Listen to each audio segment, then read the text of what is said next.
Do you want to tell a story? Or, yeah, go on, you No, tell it. I don't want to. Oh, don't be shy, go on, tell it. I said I don't want to. Well, me and Ruth are Christians, brought up in the same church, both from big families. The Lord spoke to both our mothers, our best friends, and told them that us two were to be married. So, at first we were uncertain, of course, but the fact that it spoke to both of them, you know, that really calmed us down.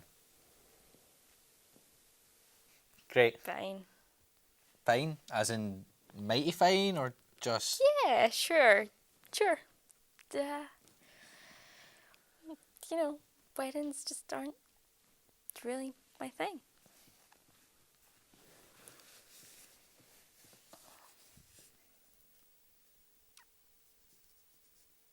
Oh, well, it was a really joyous night, dancing, singing, non-alcoholic punch.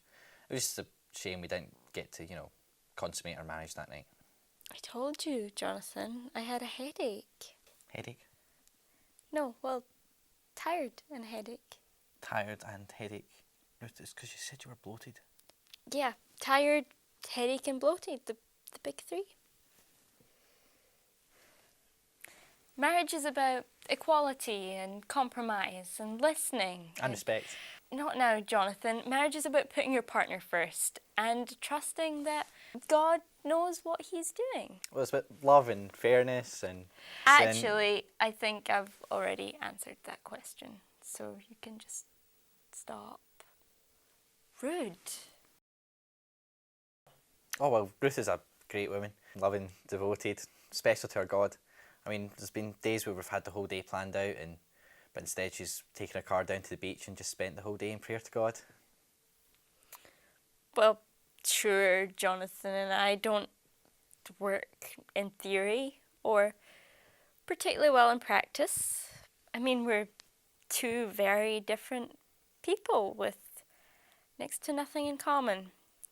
But he's a very punctual man. And I think there's a lot to be said for that. Don't. Oh, next to nothing. I was unsure at first about our newfound consumption of straight whiskey, but you know what? Jesus drank. She only does it to help with her lady problems, something to do with clogging. Where do I start? He snores like a foghorn. His feet smell like out-of-date yogurt. And guess how long his toenails were when we first got married? Ruth. And his farts, they are on the Richter scale. Sometimes when we're kissing for extended periods of time, I start to wonder, is he trying to express his love for me? Or is he trying to slowly drown me in his own saliva?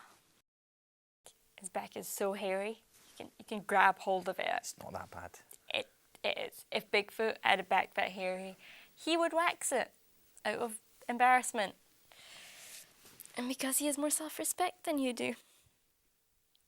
I asked Jonathan, he never pays me any compliments. And I asked him one day, pay me one single compliment.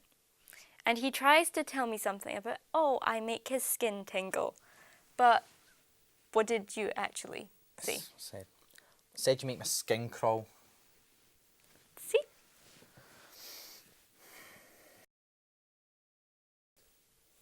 Only God knows that. He brought us two together and I'll never change. We'll be happy.